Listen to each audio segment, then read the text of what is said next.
দেশের বাণিজ্যের ৯২% আমদানি রপ্তানি হয় চট্টগ্রাম নৌবন্দর দিয়ে। ৯৮% কন্টেইনার ওঠানামা করে এই বন্দরে। বিদেশি প্রতিষ্ঠানকে চট্টগ্রামের নিউমরিং কন্টেইনার টার্মিনাল নৌবন্দর পরিচালনার দায়িত্ব দেয়া নিয়ে গত কয়েক মাস ধরেই তুমুল আলোচনা। এর মধ্যে বিদেশি প্রতিষ্ঠানের সঙ্গে চুক্তি হয়েছে লালদিয়া ও পানগাঁও বন্দর নিয়ে। এসব নিয়ে শুধু অর্থনৈতিক অঙ্গনই নয়, রাজনৈতিক দল থেকেও বিরোধিতা এসেছে। আন্দোলনে নেমেছেন খাত সংশ্লিষ্টরা। এবার এই প্রক্রিয়ার সমালোচনা করলেন অর্থনীতিবিদ ডক্টর দেবপ্রিয় ভট্টাচার্য। অর্থাৎ শুধু প্রাইভেট সেক্টর কেন্দ্রিক না। বৃহস্পতিবার রাজধানীর পল্টনে ইকোনমিক রিপোর্টার্স ফোরাম ইআরএফ কার্যালয়ে এক প্রকাশনা অনুষ্ঠানে যোগ দিয়ে তিনি বলেন, বন্দরের আধুনিকায়ন জরুরি, তবে তা অপ্রকাশিত চুক্তির মাধ্যমে হলে প্রশ্নবোধক হয়ে থাকবে।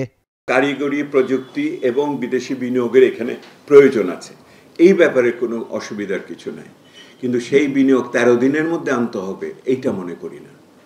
ওই বিনিয়োগ আপনার নন ডিসক্লোজার এগ্রিমেন্ট দিয়ে আনতে হবে এটাও মনে করি না। আমরা এক জায়গাতে আপনি কোনো ধরনের আপনি সংস্কার করলেন না, আর আরেক জায়গায় 2 সপ্তাহের ভিতরে এত বড় কাজ করে ফেললেন, আমি তো স্তম্ভিত হয়ে গেছি।